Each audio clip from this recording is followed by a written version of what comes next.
It's so great to see people signing in. Welcome.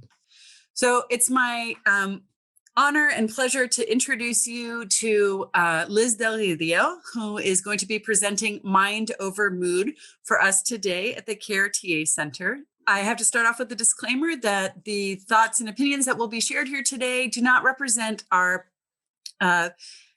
funder, the California Department of Healthcare Services, nor the Center for Applied Research Solutions. We are the lead agency on a 5-agency collaborative that is funded through Mental Health Services Act funding. So CARE, the Crisis and Recovery Enhancement TA Center, is, as I mentioned, MHSA funded to provide training and technical assistance for the 58 counties that are MHSA recipients who work on the crisis continuum of care and justice diversion across the state.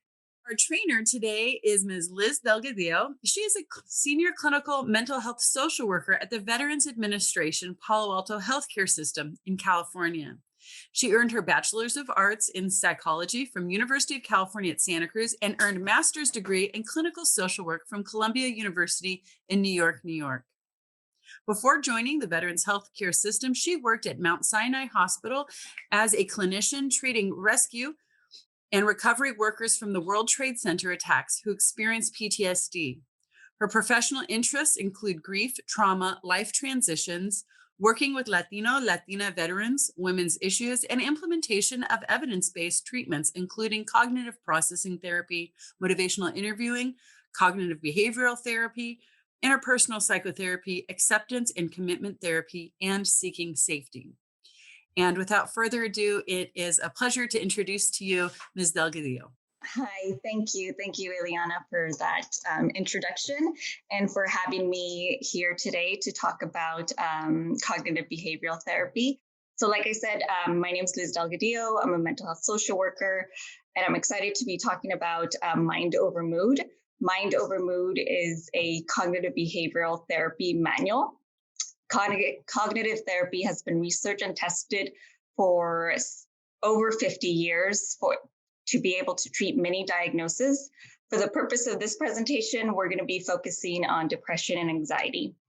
Mind Over Mood is a manual that lays out the nuts and bolts and is a step-by-step guide of cognitive therapy. Mind Over Mood can be used as a self-help manual or can be used in therapy by the therapist and client.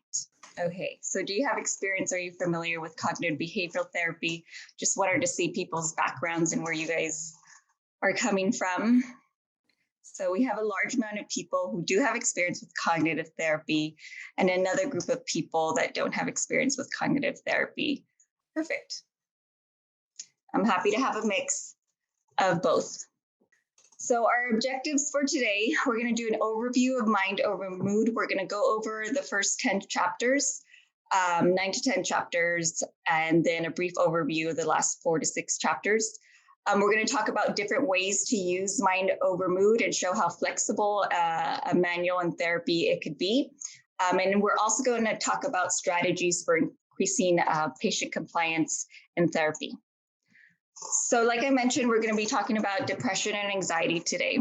So this may be an overview for a lot of people, but I just want to briefly touch base on it. So depression is constantly feeling depressed, anhedonia, losing interest in things that we used to enjoy, sleeping too much or sleeping too little, irritability, difficulty concentrating, sleep that never feels like it's enough, and being unable to make decisions. But our clients usually don't come in listing these symptoms from the DSM-5. Instead, they come in talking about how the depression is affecting their life. So what they usually come in talking about is they tell us about that they feel like people would be better off without them. They feel like a burden. They feel hopeless about the future. They want to be alone. They isolate. They get invited to places, but they keep turning it down. Or they may say that they're going initially to somewhere and then later on they keep canceling. And that becomes a habit. or they don't go to social events, they don't see their doctors, which could affect their medical well-being also if they need to go see a doctor for physical issues, but the depression is keeping them from going. They're not going to work, or they're not doing as well as they could be at work because they're unable to concentrate, or they're just not interested or motivated as much because of the depression that they're experiencing.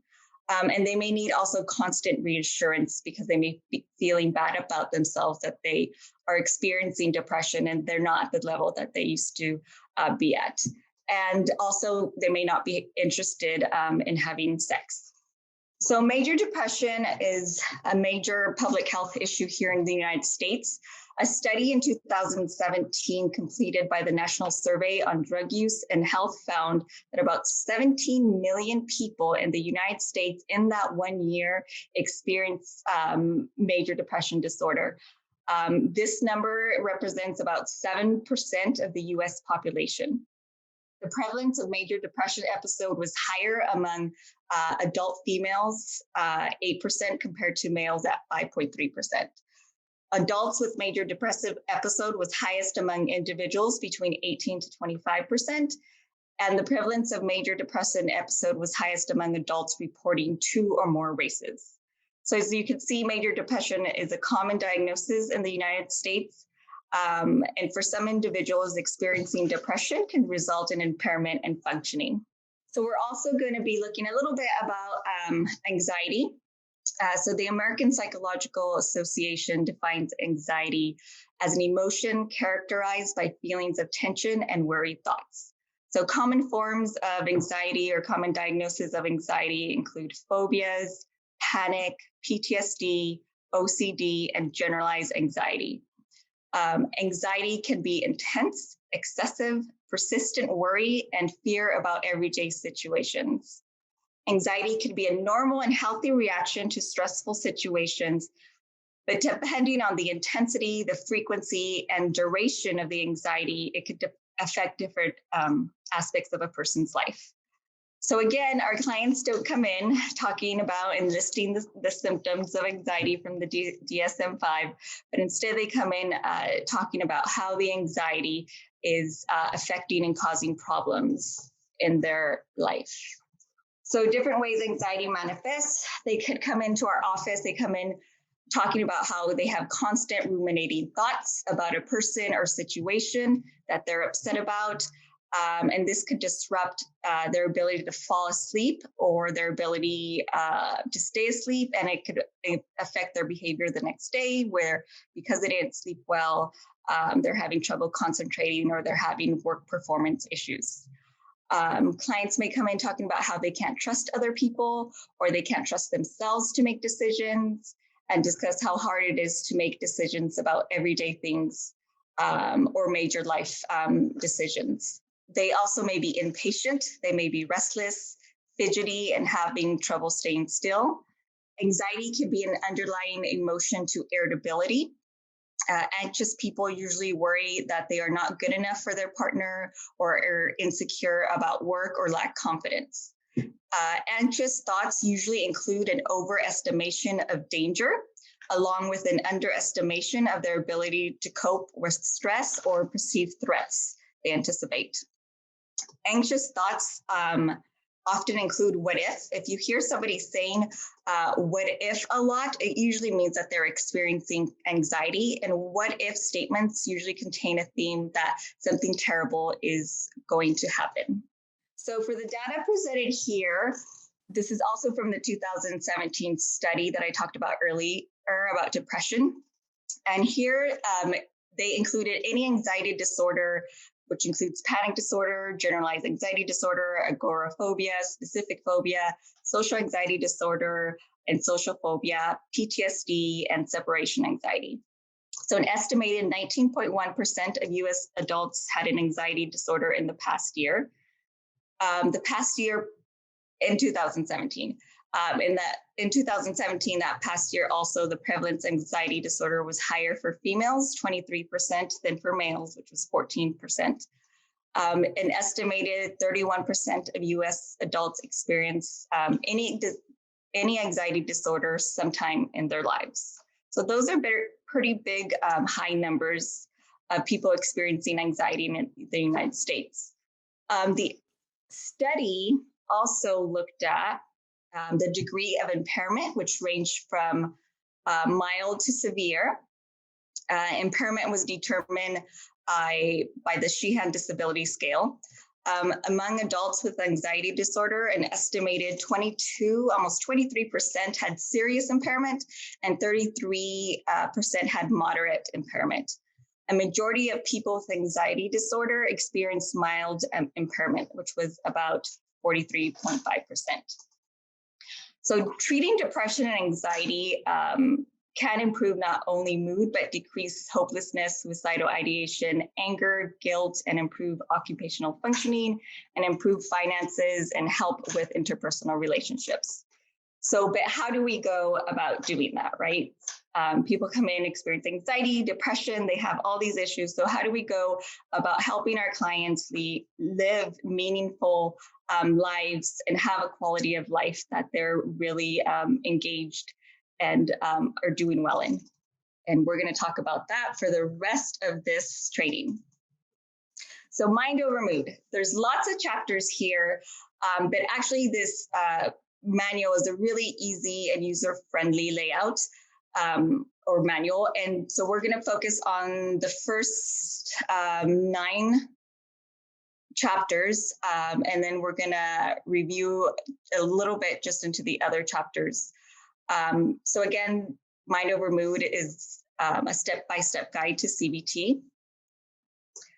And before we go into the chapters, I'm going to talk about a little bit about the format of the manual. So the manual introduces us to 4 therapy clients who are in therapy and they're experiencing anxiety and depression, and their story and progress is used throughout the manual. The clients in the manual all have different backgrounds and presentations of symptoms. And most of the individuals, our clients who read the individuals, or the clients that I've had read the manual, can relate to one of the characters in the story. So since they can relate to somebody in this manual, they feel more connected and they feel more understood, and they're more likely to stick with it because they see somebody who's experiencing the same things as them, and they can see their progress, and it also gives them hope for their progress. Essentially, Mind Over Mood is about 4 people, and CBT is intervened in there with lots of worksheets and lots of step-by-step guides to discuss and to help the client understand the concepts of CBT. Mind Over Mood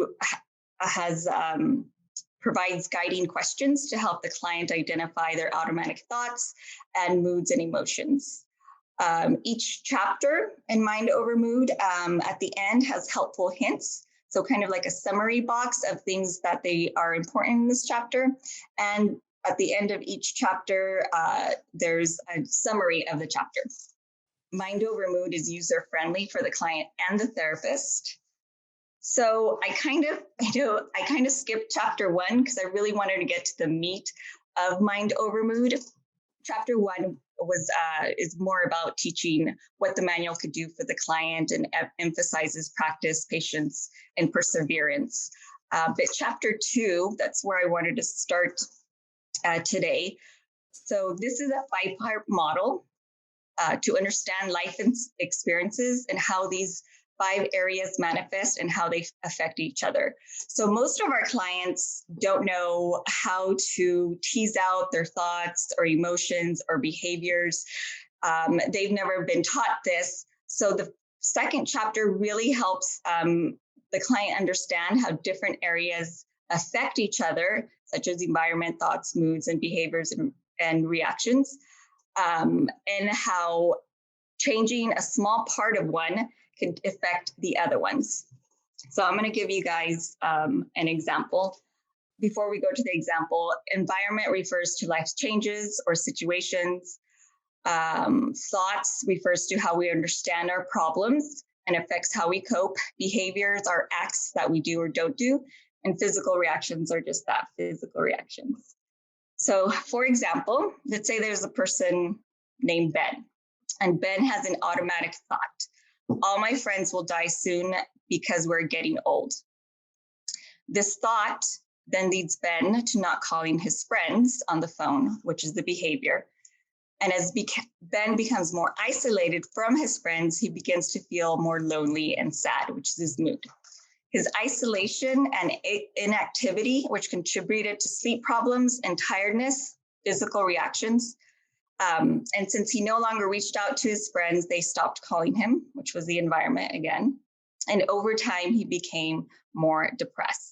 So again, this chapter helps clients tease out and identify these 5 different areas. And all these 5 different areas are interconnected and influence each other. Small changes in any area can lead to changes in other areas. And in the first few chapters of the manual, it focuses on thoughts, moods, and challenging those negative thoughts. So identifying these 5 parts may give a client a new way of understanding their problems and give them some ideas of where they can make positive changes. So that was chapter 2. So now we're going to move on to chapter 3.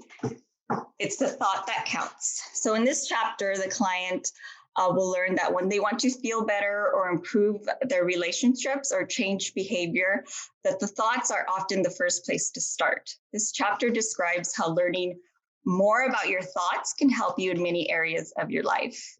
There are helpful and unhelpful thoughts, and our perceptions or our viewpoints affects how we feel, which leads to specific behavior due to those thoughts.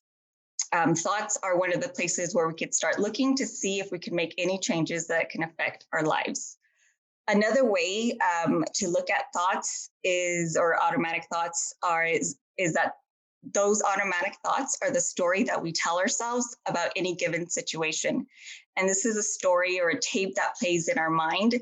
And usually we only have a handful of automatic thoughts that come to us. And if you're experiencing anxiety and depression, those thoughts are usually negative because we have a negative filter. And again, this chapter is really important because most clients who come in and see us, they've never thought about their thoughts. They just think their thoughts are real and they're true.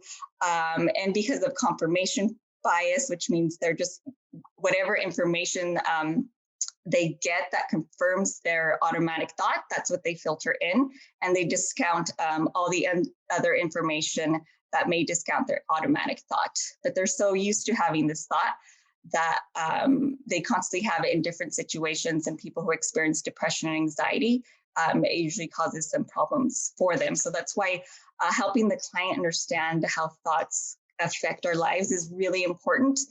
So this is actually an exercise that's in the manual. And when I do this exercise with clients, they usually get it. They usually understand the story that they're telling themselves and the thoughts that are thinking, that how it does affect them. So I'm going to start with, let's say that you're at a party and a friend introduces you to Alex. And you're talking to Alex, and Alex looks over your shoulders the entire time. What is a possible mood that could lead to if the thought was, Alex is rude, he's insulting me by ignoring me? What could be a possible mood? Irritated, right? Yes. If the thought is, Alex is rude, he is insulting me by ignoring me. Most of you are saying irritated. The next thought is, what if the thought was, Alex doesn't find me interesting, I bore everyone? Would be irritated, sad, nervous, caring. What do you think the thought would be? Alex doesn't find me interesting, I bore everybody. Yeah, sad. And that makes sense that this individual will feel sad because their thought is, Alex doesn't find me interesting, I bore everybody. Well done. And the last one, what if the thought is, Alex seems shy, he's probably too uncomfortable to look at me? What's a possible mood related to that thought? It could be nervous. So I see nervous and caring. Yeah, I think caring might be it, having compassion and empathy for the individual because of that thought. So this example illustrates that different thoughts or interpretations of an event can lead to different moods in the same situation. And since moods are often distressing or may lead to behavior with consequences, such as if you believe that Alex is rude, you might be upset with them. So it's important to identify what you are thinking and to check out the accuracy of your thoughts before acting. For instance, if Alex was shy, it would be inaccurate to think of him as rude or inappropriate to respond. And it would be inappropriate to respond with anger or irritation. But unfortunately, a lot of our clients, this is why they have interpersonal issues, because they do have these automatic thoughts where they feel people are being rude to them or don't care about them, or they just have all these negative thoughts that come to them, and it affects their relationships with other people. Thoughts help define which moods we experience in any given situation. Once a mood or emotion is present, it is accompanied by additional thoughts that support and strengthen that mood, which is the confirmation bias I was talking about. For example, angry people think about ways they have been hurt. Depressed people think about ways that life has been unfortunate or unfair to them. And anxious people see danger everywhere. So in fact, the stronger our emotions or moods are, the more extreme our thinking is likely to be. So this does not mean that our thinking is wrong or that we should tell clients that all their thoughts is wrong, because that's not the case. When we experience an emotion and we're having a strong reaction or strong emotional reaction that it's causing problems in our life, then that's a really good place to look at and to start to see what's the thought or what's the story that I'm telling myself that's leading to me having these thoughts, this emotional reaction, and maybe causing some behaviors that are not helpful for me. So in this chapter, the chapter summary, the client learns thoughts help define the moods we experience. Thoughts influence how we behave and what we do or don't do. Thoughts and beliefs affect our physical reaction. And changes in thinking often lead to improvements in mood. But mood improvement may also require changes in behaviors or reactions. So identifying and rating feelings. So in order to learn to manage or change our moods, it's helpful to first identify the moods that we are experiencing. Moods can be difficult to identify. A client might feel tired all the time and not recognize they're depressed. They may just think that they need more sleep. Or a client might feel nervous and out of control and not recognize that they are anxious.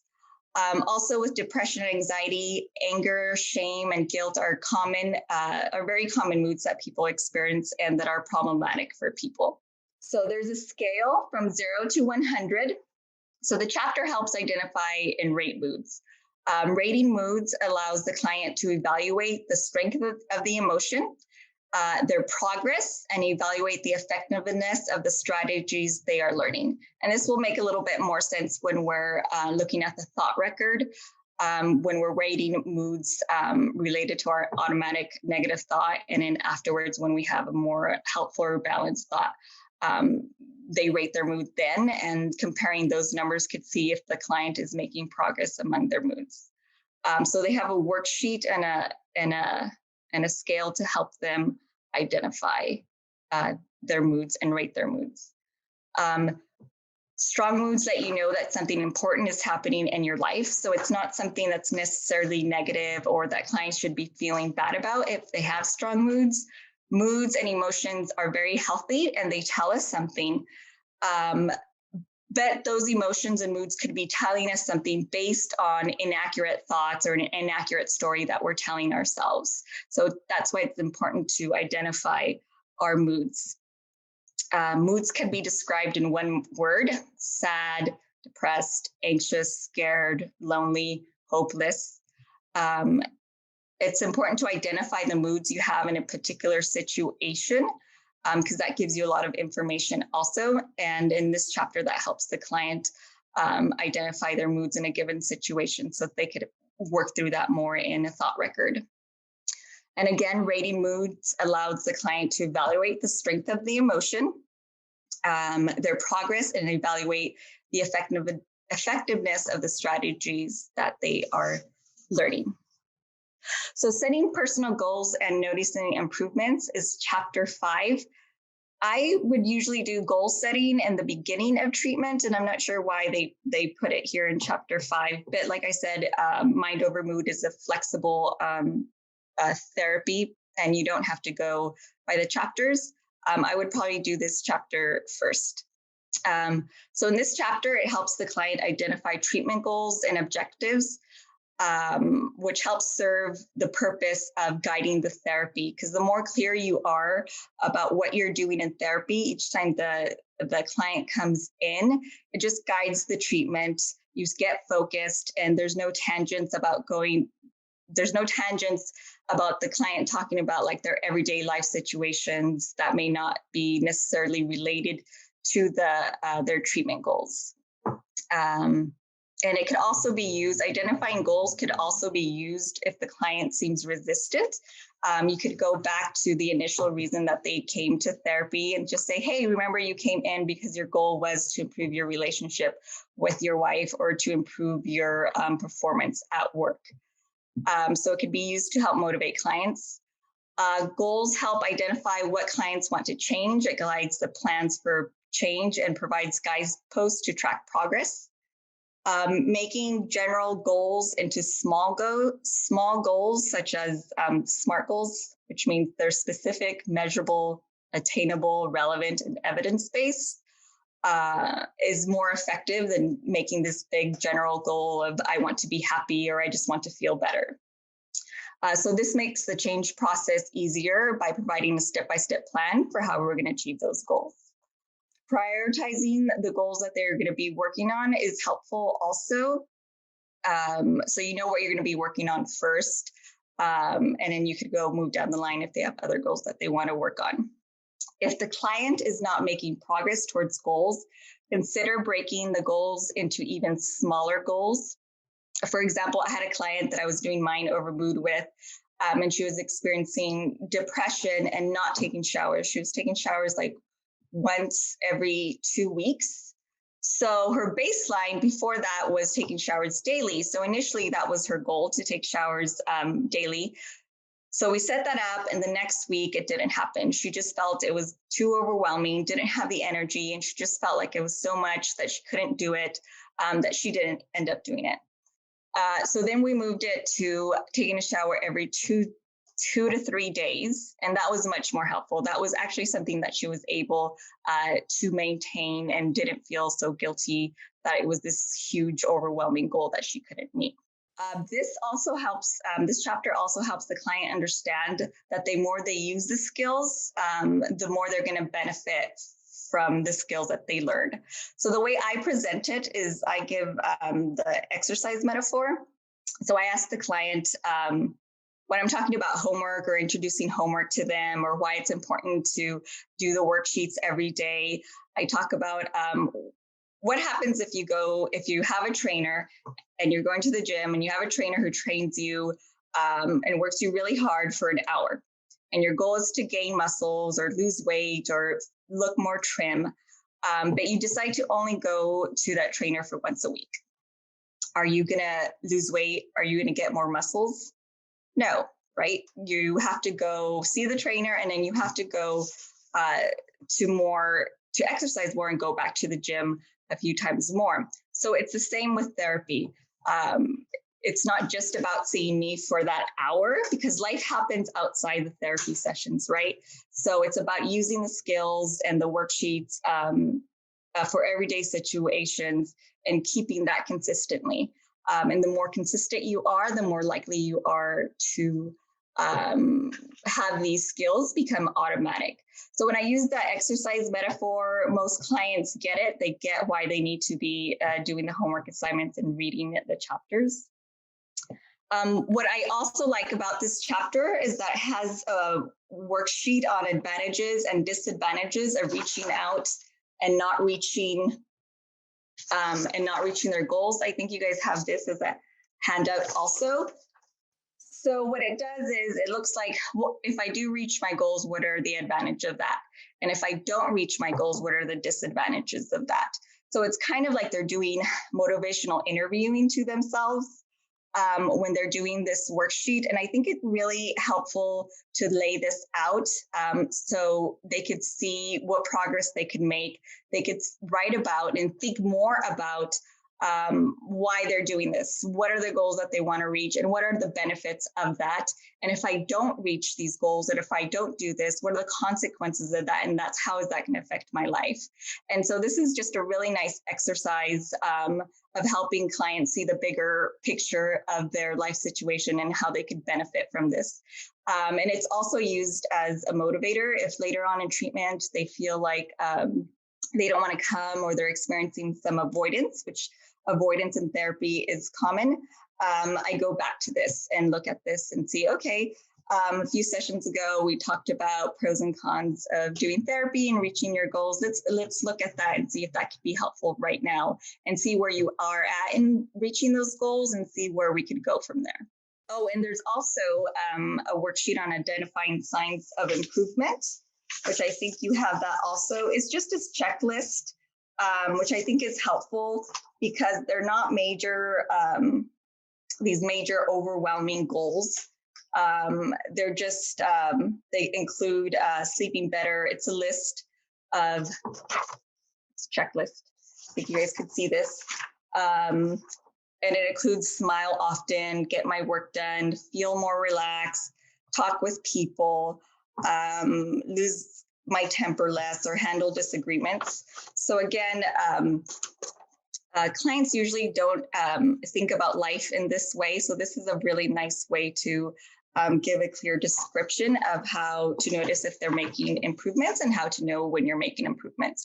Because the more the client understands how this is helping them, and the more they're skilled or they able to identify what changes have happened because of the therapy, it's going to keep them more engaged, and they're more likely to use it once they start seeing changes by doing cognitive behavioral therapy. So this is chapter 6, and this is the whole thought record in the manual. So chapter 6 is the first time that the client sees the whole thought record, but they're not working towards everything. They're not doing all the columns. They're just looking at the first 3 columns, which is situations, thoughts, and moods. So that way the thought record isn't so overwhelming. And as you can see, situations, thoughts, and moods, each one of those was a chapter, a previous chapter that we talked about. So this chapter kind of sums everything up, helps the client differentiate between situations, thoughts, and moods. And there's also a really nice handout that I think you guys got, and that it's from the manual, that helps the client differentiate between those things. This thought record looks pretty simple, right? Or just identify my mood, my situation. It's actually really deceiving because it takes work to be able to use this and have our brain see things and think and see situations in a different manner. And this is how they're going to learn to do that. And you could also notice that there's the other columns are evidence for the negative thought and evidence against the thought, alternative balanced thoughts. And those are chapters also that are going to be coming up, and we're going to be reviewing a little bit more. What I also like about this worksheet is that if a client has trouble identifying their thoughts or their moods, there's questions there on the worksheet to help the client or you identify their automatic thoughts, or how to go about finding evidence for or evidence against their hot thought. So they're not left alone. So when they go home and they're doing this at home, they have some guiding questions that are there to help them through it. And then there's also examples in the book. So this is a thought record that I completed just to give you guys an example of what it looks like. So as you can see, situation is just something really short and simple. You don't have to go into details about the situation. Sometimes clients tend to do that they want to talk a lot about the situation instead of do something about it. So it's really important that we help them recognize that column is just short and sweet, and we don't have to go into the details about it. We just want to know some basic information about it. The next column is mood. So we ask them to identify all their moods that they're feeling, and then rate those moods from a scale of 1 to 100. Automatic thoughts, we want them to identify everything that they told themselves, the tape in their head or the story that they're telling themselves about that situation. And as you can see, there's 3 listed there. Some people have 1 or 2, and some people have like 10. And we'll go back to that in a little bit. And the next column is evidence that supports the hot thought. So usually for our clients, this is really easy for them because this is why they're feeling depressed and this is why they're feeling anxious. So this column, they usually fill it out on their own. They fill out quickly, and they usually have a lot of information there because that's what they're filtering in. They're filtering in this negative or unhelpful information that's supporting their automatic thought. So then the next column is evidence against the hot thought. So this is where we're probably going to have to do a little bit more searching, asking more questions to help them identify evidence against their automatic thought. And right there in the column, it's called a hot thought. And the reason for that, just to go back to the 3rd column of automatic thoughts, so they have several automatic thoughts. So what do we do when they have several automatic thoughts? We ask them to identify the thought that is causing them the most distress. And that in this manual, we call the hot thought. That's the thought that is related to the emotion on column 2 on moods that is causing them the most distress. So usually we just have them circle that, and that becomes the hot thought. And then that's the thought that we're working on with the rest of the columns, the evidence that supports that hot thought and the evidence that does not support the hot thought. And then alternative thoughts. And again, we're going to be discussing alternative thoughts and how to help guide our patients to get more balanced viewpoints that are healthier and not just so one-sided. And then we ask them to rate their mood again. So this is why in chapter 3, I believe, we talked about rating moods and why it's important to be able to identify your mood and rate your mood. Because in column 2, they're rating their mood, which is usually really high. And in the last column, after they've thought about it a little bit more, they've looked at the situation, evidence for and evidence against the hot thought. They're rating the emotion that they initially felt, the initial strong emotion that they initially felt. And sometimes it goes down a lot, or sometimes it goes down very little. Like in this situation, it went down 15%. That may not seem like a lot, but it is a lot.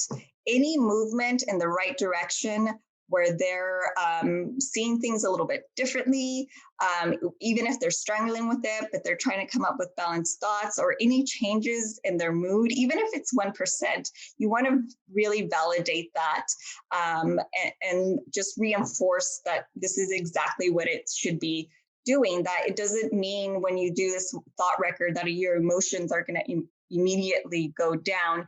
It's a process, right? Just like exercising. It's a process. You don't get fit in 1 week or 2 weeks of going to the gym. I wish it was like that. But it's the same with learning these skills or any other skill that we've learned. It takes time for us to get there. So again, any movement of thought, anything that you see or any evidence that you see that's showing cognitive flexibility, you want to validate that right away. And any changes and reductions in moods, you also want to validate that also. So in this chapter, situations, thoughts, and moods, it introduces the first 3 columns. And the thought record helps to develop a set of skills that can improve mood and lead to helpful changes in the person's life. The thought record is a tool that can help you develop new ways of looking at a situation and thinking of a situation in a different way. As with learning any new skill, it takes time and patience. And sometimes clients get really frustrated or they say, this is not working for me. As long as they seem like they're committed, they're coming to sessions, they're doing the homework, You want to encourage them, whatever changes that they're making, even slight changes, like I said, you want to continue to reinforce that and reinforce that this is something that takes time, because we never learn this. We never learn this in school. We learn how to write papers, do research, but we don't learn about our emotions or what to do with them. And now we're learning this new way of doing things. So the concept of automatic thoughts or hot thoughts, which is the thought that causes the most distressing emotion, is critical to mind over mood and something that you will be helping your clients identify in therapy. There are other names for automatic thoughts, such as stuck points, cognitive distortions, unhelpful thoughts. But in this manual, they use automatic thoughts and they use the hot thought to describe it. I know that other therapies use other words, but in this manual, we're looking at automatic thoughts and the hot thoughts. The idea of a hot thought is that it needs to be further examined. We're not automatically saying that it's wrong or that it's bad. We're just saying, hey, let's look at it. Let's look at this together. Let's see if we're making any assumptions. Let's clarify it. Let's clarify the story that you're telling yourself. Let's see if there's anything missing here. So let's just further examine this and look at the evidence for it and against it and see how true it is. Automatic thoughts pop into our heads automatically. And they usually come from experiences that we've had in our lives, either from our culture, belief systems that we have, core beliefs that we have, or because of a trauma or some negative experience that we went through. Most of the time, we're not aware of our automatic thoughts, and clients have difficulty identifying these automatic thoughts and hot thoughts because they're so fused with them. Because again, they've never looked at this. They never thought about their automatic thoughts. They just always believed the story that they're telling themselves. So they're very fused and connected to their thoughts, and they pretty much believe that their thoughts are real and true. So we're going to have to gently guide our clients to help them tease that out a little bit and help them gain a different perspective and cognitive flexibility if their thoughts are being unhelpful to them and causing them anxiety and depression. Automatic thoughts can be negative or unhelpful, which usually leads to intense emotions that affect behavior, affect relationships, affect our work life, and our home life. Automatic thoughts are usually all or nothing statements. I can't trust anyone. They're not emotions. Automatic thoughts are not emotions. They're moods, such as, so moods are, like we discussed earlier, angry, happy, or hopeless. They're not always I statements. Automatic thoughts may be, my mother doesn't love me, it was my parents' fault, or it was the government's fault.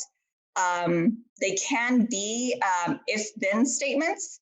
If I leave my house, then something bad will happen. And lastly, they're not behaviors or facts. And we'll talk a little bit more about facts in a minute. So in this chapter, we continue to help the client notice and identify what's going through their mind when they have a strong reaction. So here are some examples of common automatic or hot thoughts that people with depression or anxiety have. So a hot thought, such as, it's my fault, nothing will help me, I have to be in control at all times, I can't trust anybody, something bad is going to happen, I'm not good enough, if something goes wrong, I can't cope, what if statements, and I'm sure you all have also a list of automatic thoughts that you've heard patients come in and talk to you about. And also, it's important to, this is not necessarily in the manual, but this is what I do with cognitive behavioral therapy, is when we're in session and the client is working on identifying hot thoughts and I'm helping them work on identifying hot thoughts, I have them have a piece of paper that we call the automatic or hot thought log, and then I have one too. And as they're talking, about their situation and I hear a hot thought, I'll ask them, is that a thought that's causing you some distress? Can we write that down in our log? So they have a list of their their automatic thoughts that later when they go home and they're doing the worksheets, they could actually use the automatic thoughts that they were talking about in session. I keep a log too, just in case they lose it. And every time they come in session, I bring it out, they bring theirs, and we both add to it together. It's a living document that you continue to add as in every session. But it's really, really helpful to help the clients just see what automatic thoughts are coming up for them, if they have any patterns. And these are the ones that we're going to be looking at. The ones that are causing them the most distress are the ones that we're going to be working on. And by doing this, the client will learn the story that they keep telling themselves. And now with these new skills that they're learning, they can explore and examine those thoughts that have causing them so much harm or distress. So identifying automatic thoughts. This is also called guided discovery. And we'll talk a little bit more about this, but this is a series of questions that are in the workbook that could help the client or help you ask these questions to the client so they can help identify their automatic thoughts. So again, it's a series of questions and it's called guided discovery. The client can work at this at home. They could see the questions and try to identify on their own. Or if you see that they're having trouble, then you can use these questions also in session. You don't need to answer all these questions, just ask enough until you get to the automatic thought or the hot thought. And after the client learns to identify their own thoughts, they're going to be now looking for evidence that supports and evidence that does not support the hot thought. Okay, so they've identified their hot thoughts, they have identified their moods, and now we're going to be looking at where's the evidence. So when we have negative automatic thoughts, we usually think mostly about information or experiences that confirms our conclusions, right? Also known as confirmation bias. And this is why it's important to look at the evidence against the hot thought as well as the evidence for it, the hot thought. It's helpful to look at the hot thought or automatic thought as a hypothesis or a guess that we're going to be exploring together and seeing, is this working for you? Is this causing you problems? And is there another way to look at this to cause less distress? So gathering information. So in this chapter, you learn about gathering information for and against the hot thought, which can, again, decrease intense emotions. Evidence consists of something that's factual information and not interpretations. And that's where we might have to do some more work with them to help them differentiate between the difference between evidence or another thought that they're coming up with. A lot of times the column on the evidence that supports their hot thought is another hot thought. And so if that comes up, just say, oh, that seems like what do you think about that? That maybe it sounds like a hot thought. Is that something that we could put on our log? And we could review later because it seems like it's coming up for you and it seems important and we'll look at it later. But let's look at the evidence for or against the thought that you are working on right now. And there's also a helpful worksheet. It's facts and versus interpretations. And this is really just nice basic psychoeducation on the difference between facts versus interpretations. And there's an exercise here that can also help the clients differentiate between the two. And then when they come in and you review it, you can see if they have a good understanding of the information or not. And if they don't have a good understanding of it, that's okay. You just spend a little bit time helping them identify the difference between facts and interpretations. So I'm going to give you guys an example. So let's just say the stuck point or the automatic thought or the hot thought is I can't trust all people. So what do you do? So they already have evidence that supports that, right? On the fourth column, they have lots of people and lots of stories that says they can't trust all people. So that's a very extreme statement, right? They're saying nobody, I've never met anybody that I could trust. So then we're going to gently ask them to identify, if they can, identify as many people that they have trusted in their lives or that they currently trust. and that has been part of lives, and they feel comfortable around talking to them or sharing stories, or just anybody in their lives. It could be a teacher, it could be a friend, it could be a coworker. And usually there's somebody that they do have that they trust.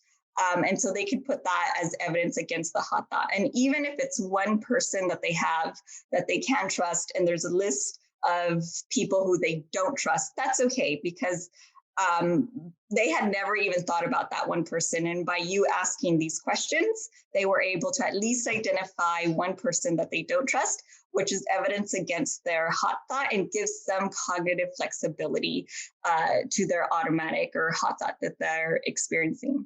And also, let's just say that they say, nobody. Liz, there's nobody I trust. There's no evidence for that. I don't trust anybody. Everybody's out to get me. People always let me down. People disappoint me. Then I would use our relationship in session and say, when we met, we were strangers. How do you feel about our professional relationship? And usually they say that they do trust me, and that's why they're coming back. So I asked, how did you go about that? How did you go about being able to trust me? What was that process like for you? And then so we talk a little bit about that. And then I say, is that something that we could put in the evidence against the hot thought? Is our professional relationship here? So that's just an example of helping somebody find evidence against their hot thoughts. So alternative and balanced thinking. So this is where the healing occurs for the client. Because again, they have all this information that confirms their negative thinking. And once they come up with a balanced thought, seeing something in a different angle perspective, that's when they start healing from what they're telling themselves.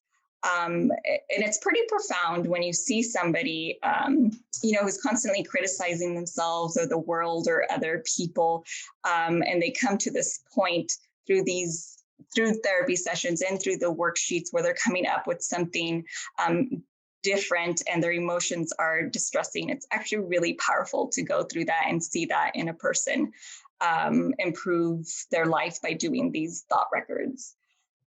So how to construct a balanced thought.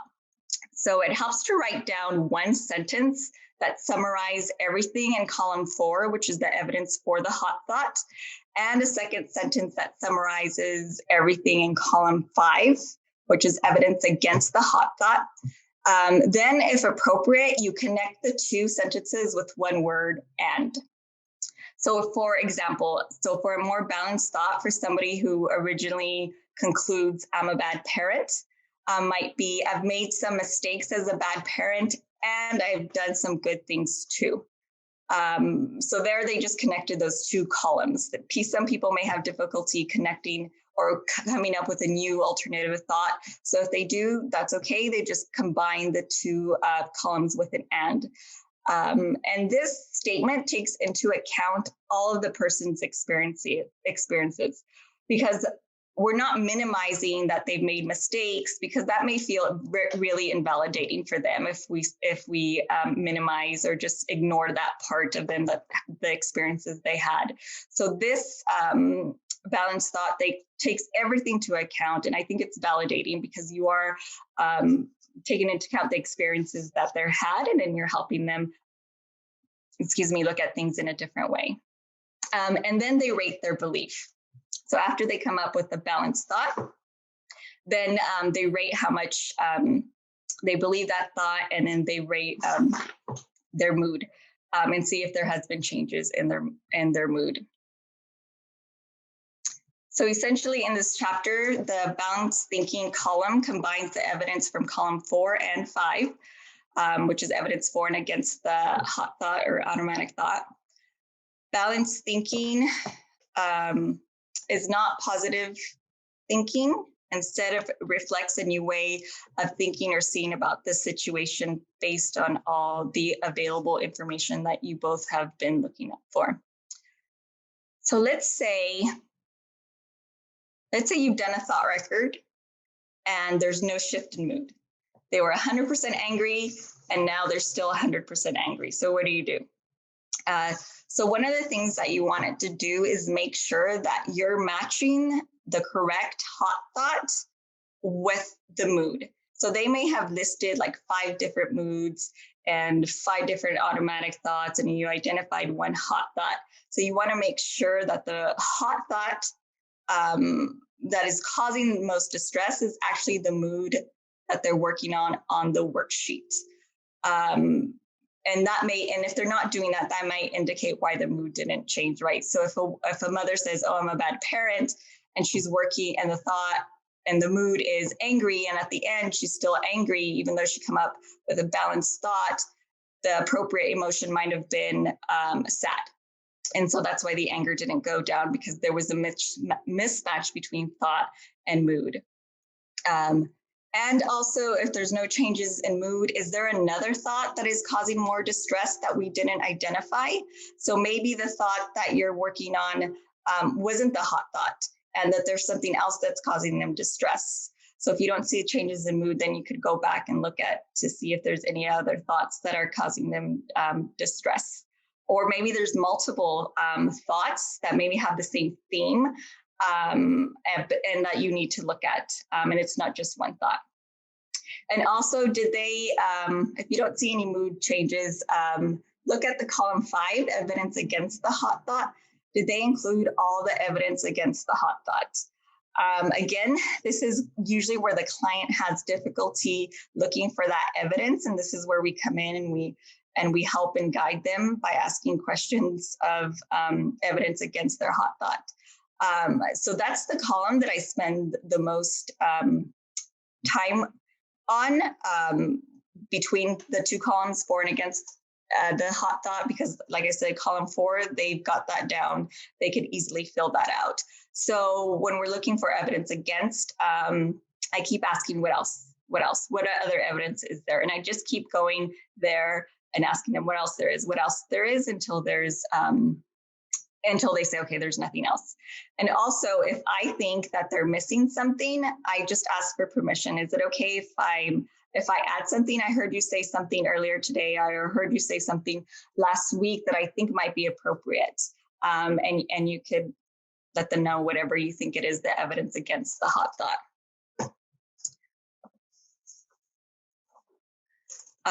So in the last chapters that we reviewed, we've talked about like some of the questions that you can ask clients to help elicit and get at their automatic thoughts and help them develop more balanced thoughts. But we're going to look at that a little bit more, because I think it's really important skill for therapists. So guided discovery. In this manual in Mind Over Mood, they call it guided discovery. Another way, the way I learned this is called Socratic questioning, because I don't know if you guys know, but the philosopher Socrates, he's the one that asks a lot of questions to help people get the answers within them, because he believes it's not about giving the person the answer, but it's about helping them get the answer on their own. So Socratic questioning, or in this book, it's called Guided Discovery, assumes that the client has the answers within them. So it's not like we're the experts and we're telling you the answers. They're the experts in their life. They know what's going on better than I do, but I'm there just helping them, guide them to see if there's something else that they're missing. So we assume that the client has the answers within them. We're not the authority, and we don't necessarily give answers, but they have the answers. So we ask a series of questions to help the client identify automatic thoughts, moods, and evidence against for their thoughts, and help them guide them with more balanced thinking. And we work as a partnership with the client again. We're not coming in as the experts, but coming in as a collaborative relationship that we're working together, that experiencing depression and anxiety or trauma is really difficult. And we understand that. And we understand the want to avoid these situations. So we're going to work on this together. And the manual has a lot of list of questions to help the client identify their thoughts and balanced thinking. So Socratic questioning is a skill in itself for us therapists. And it's something that comes with practice to help, again, elicit the automatic thoughts and more balanced thinking without telling them, because it is absolutely way more powerful when it comes from them. When they're searching and thinking about it, and they're struggling with their mind, it's more likely to stay with them. It's more likely to be internalized with them because they're doing the work instead of us just talking and telling them what the answers are. So when I see a client struggling, I always think it's a good thing that they're struggling, because it means they're doing it. They're putting the work in and they're trying to figure this out. And it makes sense that they're not struggling. It makes sense that they're struggling because they've never done this before. So always validate the struggling. So questions to help find the evidence that does not support your hot thought. So this is under helpful hints in the worksheet. And it's also an example of a series of Socratic questioning or guided thinking. I'm not going to go over all these, but this is just something that hopefully is helpful for you guys that you could use when talking to your clients. So we reviewed the first 9 chapters, which I think is the meat of the book. These other chapters are really important also. I'm just not going to review them all thoroughly, but I just want to spend a little bit of time talking about them because they are helpful for the client. So chapter 10, new thoughts and action plans and acceptance. So here in this chapter, there's worksheets to help strengthen the new thought, which is essentially having the client identify evidence each day that supports their new thought, their new balanced thinking, and keeping a list of that new evidence. So again, it becomes reinforced. It becomes something that's automatic. They're doing something daily and are active to help support their new balanced thinking. This chapter also focuses on action plan, an action plan to manage problems. The client can be working on identifying specific actions to take to meet their goals and possible barriers to that action plan and strategies to overcome those barriers. So again, it's a nice step-by-step guide to help the client identify steps that they need to take and any barriers and ways to problem solve their action plan. And lastly, but a concept that I think is really important and helpful is acceptance. So working towards acceptance of situations that they can't control, whether it be related to family or work or health or relationship. So asking the client, what are the benefits of accepting the situation rather than being distressed about it? And also asking them, is there anything of this situation that you can change? And is there something about it that you can accept? Acceptance is not about accepting abuse or accepting bad things happening to you. Acceptance could be like if you have a problem with a family member and they're constantly causing drama or issues. Acceptance could be, that's how they are. This is who they are. I'm not going to hang out with them as much or interact with them as much. I know I can't change them, but I can change who I interact with and who I spend my time with. So I really like, this is a new concept that they added to the Mind Over Mood manual. So I really like the concept of acceptance. Underlying assumptions and behavioral experiences, it's exactly that. Looking at underlying assumptions, which are usually if-then statements. If I go to a party, then people will not like me. If I share my emotions, then I won't be able to control them. Underlying assumptions can be identified and then tested by using behavioral experiments. Behavior experiments can include doing the if part of the sentence of the assumption and then seeing if the then part occurs. And then this could also be evidence against the assumption or the hot thought that's leading to distress. So the if part could be, if I go to a party, then nobody's going to like me. So then you have them choose what experiment they want to work on to challenge that if then statement, which again gives them evidence against their automatic thought. So new core beliefs, gratitude and acts of kindness. I'm just going to talk a little bit of gratitude and about acts of kindness. There's a lot of research suggesting that an attitude of gratitude can lead to improvement in mood and decrease in stress. In this chapter, you could help the client identify what they're grateful about themselves, about other people, about the world. Something they have probably never thought of because, again, they're focusing on their anxious thoughts and their depression.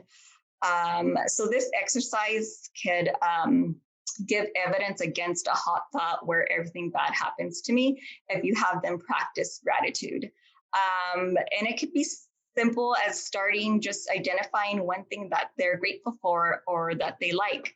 And then you could ask them to do this every day and maybe write a journal of things that they're grateful for. And when they come back in, you could ask them how it was for them identifying things that they're grateful in everyday situations, and ask if that changed their mood. And then also ask that, did they notice that it became easier to notice things that are grateful for as they worked on the journal? Because again, that serves as more balanced thinking. It gives them information that there are some things out there that they could be grateful for. Practicing acts of kindness. This is also a new concept that's in mind over mood, and notice the effects. So practicing acts of kindness and noticing the effects it has in mood, relationships, and environment. So it's actually giving clients homework to be kind to other people and to be kind to themselves also, and see how that affects their mood. This does a couple of things. One, if they're isolated, it kind of forces them to interact with other people and do something kind for other people and get themselves out of their own head because they're focusing on somebody else. And it also, it's conducive to starting relationships or maintaining relationships when you're doing something kind for other people and for yourself. I think it's really important also to tell the client to do something kind for themselves and have self-compassion, because usually they have a lot of guilt or hatred against themselves because they're feeling guilty about experiencing depression, anxiety, and they may not be working as hard as they used to, or they may be having a lot of family problems. So usually when I ask people to be kind to themselves, they're really shocked because they feel like they don't deserve it, but they do deserve it. And by them doing something kind for themselves and practicing that will likely improve their mood, which then affects their behavior and improves relationships or work life or whatever else they're having troubles with. The last one is, and then the chapters on 13 and 14 about depression, anxiety is a lot of psychoeducation and more worksheets and help them identify automatic thoughts related to that. And in the last chapter, or the second to last chapter, understanding anger, shame, and guilt, chapter 15, there's a lot of psychoeducation in there, and there's also strategies to help practice assertive, healthy responses instead of anger. There's also a focus on forgiving others and forgiving the self, and there's also a step-by-step guide to help the client write a forgiveness letter if they choose to. Guilt and shame could come from self-blame or from something that was not the client's fault, like rape or child abuse or war, but they feel guilt and they feel shame without any evidence for that. So there are exercises in the book, such as the responsibility wheel, which I think you guys have a handout of also, which essentially when clients feel shame or guilt, they're putting themselves all in the middle of this. They're saying, I'm 100% responsible for this. And so what we do is ask them to put themselves last, and this equals 100%. And let's look at what else is there that contributed, other people or situations that contributed to the event. And let's assign them a percentage. and then we'll put you there in the last. So what that does is help them get thinking about other things besides themselves that contributed to the situation. So these slides, the next 3 slides, are just the skills that the clients are learning. I'm not going to review all of them, but I think it just really shows that the thought record in these chapters, they may seem easy and like they're just learning these simple things, but there's actually a lot of skills that the clients are learning. They're learning, understanding the interaction between thoughts, moods, and behaviors. They're identifying and rating their moods. And here's other skills that they're learning also within the chapters. And again, they're identifying evidence that supports their hot thought, evidence that does not, which is something that they've never thought about before. They're generating alternative explanations to their hot thoughts or more balanced thinking, which again is something that they haven't done before either. So the last part of this is using mind over mood in a different way. Like I said earlier, mind over mood is a flexible therapy, and there's things that we could do differently with different clients depending on the situation that they're in or that you're in. So a template for treatment. You could use mind over mood and the worksheets as your whole therapy paradigm. You have, let's say you could see the clients weekly, you have enough sessions to see them 10 times. Then you could use each chapter and assign them for homework or review it in session. So this is when you're using the whole manual for therapy, and you're able to do it in weekly sessions if you have that time. If you're unable to do the manual in weekly sessions, I suggest doing the first 4 or 5 chapters weekly. That way, when they come in or they're doing the assignments in session, you could get a grasp if they're understanding the concepts and the material. And if they are, then you could move the sessions to every 2 weeks. So this is just basically using the whole manual in the therapy session. So using mind over mood as a self-help manual. So let's say you're a therapist and you're using a different approach than cognitive therapy, or there's no time for psychotherapy in your clinic, or and you don't have time to do weekly therapy, or your role just doesn't allow for that because you're not a therapist, but you're somehow working with clients who are experiencing mental health issues. You could educate them about mind over mood, how you think it will be helpful, make them aware that these skills are not learned and that easily, and that it could take some time for them to practice the worksheets. If they don't understand the worksheets or some of the concepts, next time you see them, maybe you could spend 5 or 10 minutes talking about something that they don't understand. But essentially, this is just educating them about mind over mood, and talking to them how you feel it could be helpful, and then they go use it as a self-help manual for themselves. So using mind over mood to develop specific skills.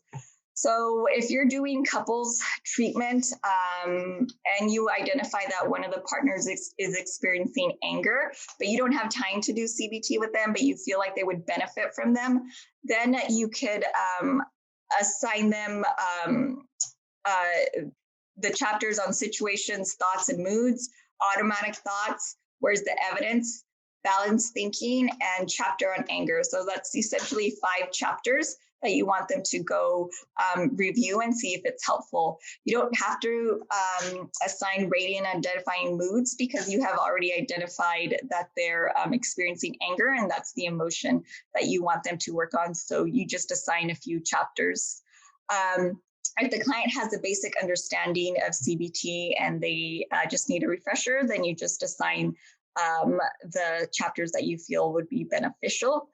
So if you're doing short-term therapy with somebody and you have 5 or 6 sessions with them, and you feel like they got some understanding of cognitive behavioral therapy and they don't need the first few chapters, you could just assign or review in session situation, thoughts, and moods. And in next session, talk about automatic thoughts. And then next session after that, where's the evidence? And then balanced thinking. On the 4th session and the last session or second to last session, you could review the chapter with either depression or anxiety, whatever they're presenting. with. So I'm just going to go over this quickly. This is just a format of a session that you could use. I would always give a PHQ-9 or an anxiety or other depressive scale to get a baseline to see where they're at. And I usually give it to them in every session so we could see if there's mood fluctuations or not.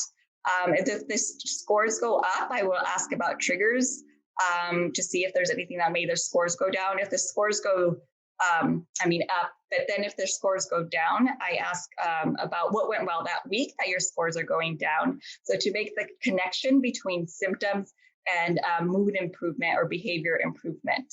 So you want to help them make that connection. And I think doing these scales can be really helpful in that way. And also it's a visual representation of them doing well. So if they're tracking their scores on a worksheet, which Mind Over Mood has, it's a really nice way for them to see the whole picture of their scores when they first come in and then see them decline down. I would review the homework with them and review thought records in session and then just assign the new chapter. So strategies for increasing client compliance. I think one of the most important things that we could do with a client when we're first starting working with them and throughout therapy is to develop the rapport and alliance with them. And the best way that I know how to do that, or one of the ways that I think is really effective, is validation and reflecting. Just keep reflecting their statements. When you reflect what their either their ambivalence, their mood, or you reflect their values or what they're experiencing, they really feel heard. And usually our clients are not heard by other people. So when we're reflecting back to them, either they tell us, no, that's wrong, that's not what I was thinking or feeling, or they feel understood and heard. So I feel like validating and reflective statements are really helpful in developing rapport and will keep the client likely more engaged than if there's no trust or no rapport in the relationship. Provide a rationale for therapy. Briefly explain how interpretations of event leads to emotion. The more understanding they have, or basic understanding they have of therapy, it just guides the therapy better, and it just gives them a rationale for what they're doing and why they're doing it and why it's important. The benefit of getting better needs to outweigh the immediate reinforcement of avoiding or not starting therapy. So finding, highlighting personalized examples from the client's own story can increase motivation and desire to start therapy.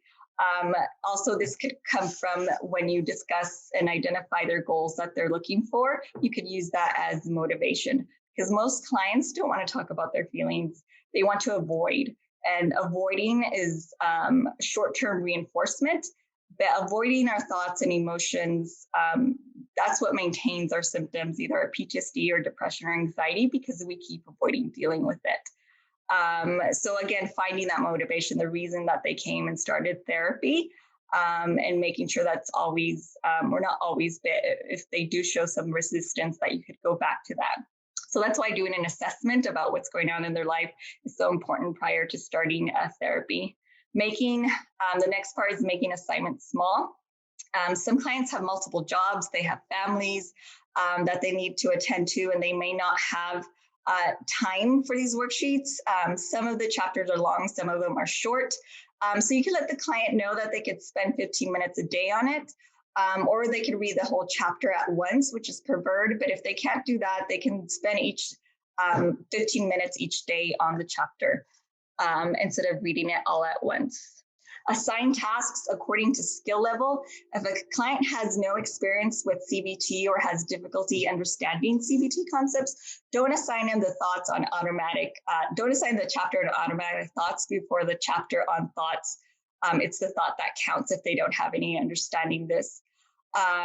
Also start the practice assignments in session, because if a client feels like they understand the material a little bit more, or that it's making sense more to them, then they're more likely to complete the homework and come back to session than if they don't. So I always make sure I spend some time talking about the next chapter or the thought records before they leave, so they feel some competence in there. And that's likely going to continue to motivate them to do the work if they feel confident in, that they could do the worksheets.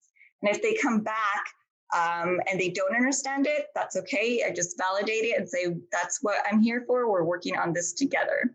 You could also identify barriers to completing the homework assignments or reading the chapters. Spend some time talking to them to see if they'll have time when they could do it, and identify barriers and try to problem solve with them with those barriers. Emphasize learning and normalize that some clients may take more time than others to learn this information. It's not about the outcome. It's about learning, and normalize that struggling with the information is okay. And the last one is if you assign a homework, if you assign a worksheet or a chapter, make sure you follow up at the next session, because that reinforces that the homework and the worksheets are important. If you don't follow up with them and you assign them homework again, they're probably not going to be able to do it if they feel it's not important and you're not reviewing it in therapy. So this is just a simple decision tree for using mind over mood. I'll let you guys review it. It's really an easy flow chart. It just kind of helps you guide in deciding if you want to use mind over mood with somebody or not. So the last slide is the references that I used for this presentation. I want to thank all of you for being here for me for the last hour and a half. I really appreciate it. I hope this was helpful. And if you're able to give me feedback, I'm always open to constructive feedback and how to make these presentations better, because I really think that this cognitive behavioral therapy and mind over mood could really help our clients improve their lives, their quality of life, and have more meaningful lives. So thank you. Thank you so much, Liz. This was outstanding, and it has been really cool to see some of the comments that have been coming into the chat box. We have an opportunity for some questions and answers. So I want to invite people to take a moment to think of some questions that you might have. As you can tell, Liz is an incredibly skilled and seasoned clinician, and we're really fortunate to have her here with us to answer some questions. While people are thinking of questions for you, Liz, I wonder if you could think about when you first started doing this work, what were some of the biggest challenges that you came over in the beginning of like developing your confidence as a practitioner who's using this skill set? Yes, that's a great question. It took some time for me to develop my confidence in it. I think going to trainings is always helpful. Listening how other people talk about cognitive behavioral therapy, listening how they frame things or how they put a concept to a client, it's always helpful to learn how other people are doing this and practicing this. Forgiving myself. I have a lot of automatic thoughts about my ability.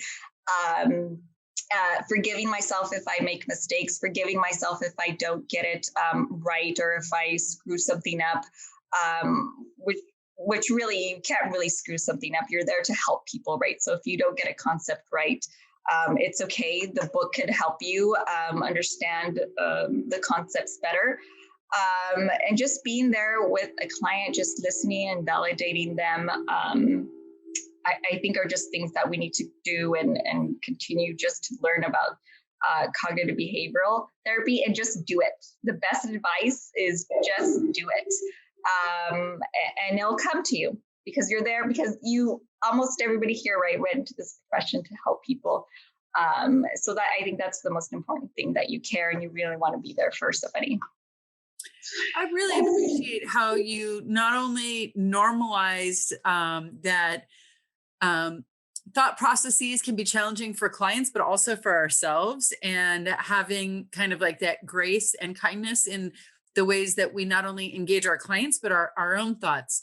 Can you talk a little bit about, so the CARE TA Center looks at the crisis continuum of care. Can you talk a little bit about how cognitive behavioral therapy can help people at different stages before, during, and after a mental health crisis? Just as an example, maybe thinking about somebody who has experienced suicide in the past, who is experiencing great distress now, and maybe they have automatic thoughts about self-harm. Yes, so you can definitely use cognitive behavioral therapy with clients who have suicide and are coming in with that. Usually, what I do is ask them, what about your life do you want to end? And it's usually a situation that they want to end and not their entire lives. So then we do some identifying those automatic thoughts that they have related to that situation and see if we could look at a different way to help them gain some more hope, right? Because usually when people are depressed, they feel really hopeless and they feel worthless. So you can definitely target those automatic thoughts that lead to the depression. I also tell clients, because some of them say, well, something bad's going to happen again, something horrible is going to happen again, or something, traumatic or sad. And I go, yeah, you're right. Something probably is going to happen in your life that doesn't feel good. And that's normal. That's what happens. But now, since we went through cognitive therapy, now you have the skills to deal with that situation. When before, the prior trauma or the prior situation that you went through, you didn't have those skills. But now you went through these sessions and now you have those skills. So you're more equipped to deal with those crisis situations now. I so love the way that you just reframed that. And especially when I think about 2020 and where we are with the COVID-19 pandemic. And over the summer, just a couple of months ago in California, we were dealing with wildfires and power outages. And my goodness, if there was ever a year that we knew that we would face another major challenge, this is certainly it. Um, I wonder if you could talk a little bit also about the worksheets. People are recognizing that these worksheets are really great and helpful. When you're, I don't know if you've ever done teletherapy, but I know a lot of clinicians right now are working in remote capacities, doing virtual, whether it's over by phone or video conference. Could you share a little bit about any recommendations you might have of using worksheets if you're not in the same physical place with clients? Yes, absolutely. So I've been doing a lot of cognitive therapy for trauma and depression the past 6 months because of COVID-19, and now we're doing teletherapy. I definitely believe that you can still connect with clients and have a good therapeutic relationship even through video. I feel like some people are kind of they feel like they're not connecting, but you absolutely can. You can even do it through phone. I know it's a little bit different and uncomfortable, but you can develop those relationships with clients through video. And essentially, that's all I've been doing for the past 6 months. So what I do is I have, for some of the therapy that I do, I have it on online. I have a digital book of it and I send it to them. For Mind Over Mood, I don't have it digitally, but I have made copies of the entire book. And so I send chapter by chapter to the clients. Or I send them the first 7 chapters, and then later on I send them the rest, whatever they feels more comfortable for them. Sometimes they get overwhelmed if they get everything at once, but I email it to them. I ask them to bring up the worksheets. If they could email them back to me once they're completed, that's great. If they can't, then I ask them to walk me through it so I could get some understanding if they are understanding the concepts, or I have them show it to me also. And then we go from there. Outstanding. Thank you. Oh, I'm hearing a bit of an echo, so I don't know if there's another. Oh, that's better. Okay. And so I really appreciate your sharing of that. And I know sometimes clients won't necessarily get things done ahead of time. And so it's also possible if you're over video teleconferencing to have them actually hold up the sheet if they don't have a chance to send it over. I know that when we've done some work around teletherapy, we have encouraged people, if there's not a possibility of sending things through encrypted email, asking clients not to put their name on it, or other things that they would find could be a problem if, per HIPAA, or if personally identifying information were to be picked up. I wonder if you could talk a little bit also about um, when clients, if you've ever used this work with individuals and with groups, or what that experience has been like in that way. Yes, absolutely. I've done mind over mood and groups, and doing groups is really powerful because the clients get to connect with each other and it normalizes their emotions and what they're going through. And they say, oh, okay, I'm not alone. I'm not going through this alone. I'm not crazy. Other people are going through this also. So I love that about groups. I also love that they support each other. Um, uh, and when somebody's having a struggle, and they're having trouble maybe identifying their automatic thought, then somebody else in the group who understands the concept helps educate them. And that is way more powerful than me being up there and, educating them, which I do, but it's really powerful when the clients are really engaged in supporting each other.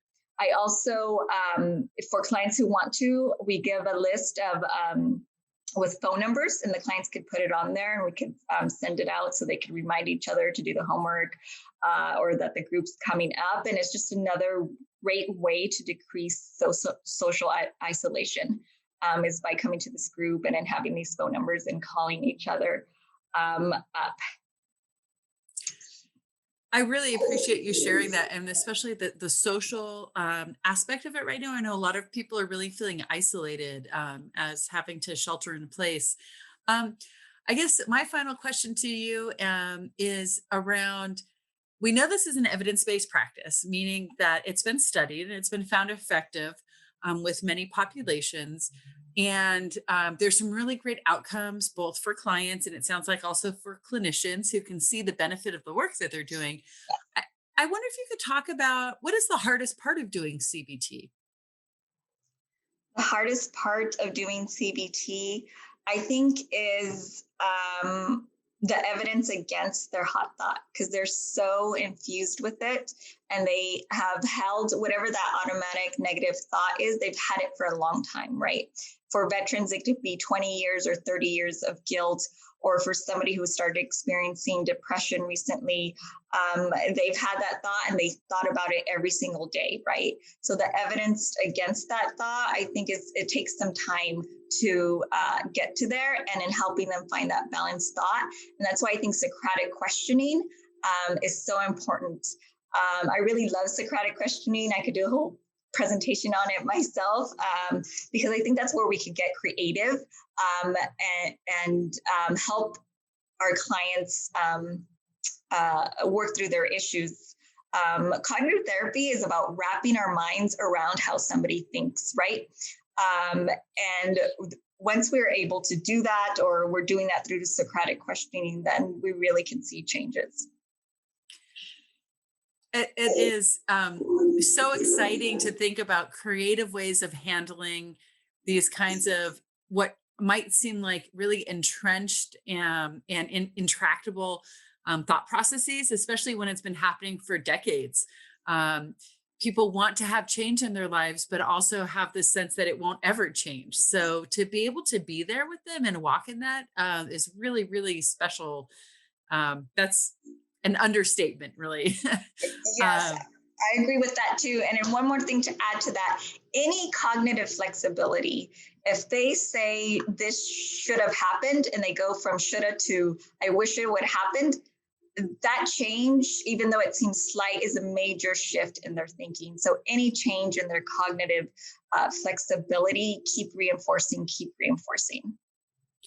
I really appreciate the positive way that you're approaching this, and it's about hope as Yes. well. And it seems like, especially when people are experiencing depression or anxiety, hope is something that is oftentimes hard to come by, and they may not have felt it in a long time. So if you're able to bring that hope to them, and by reflecting it back, not just with hope as like a flyby thing, but really evidence-based hope.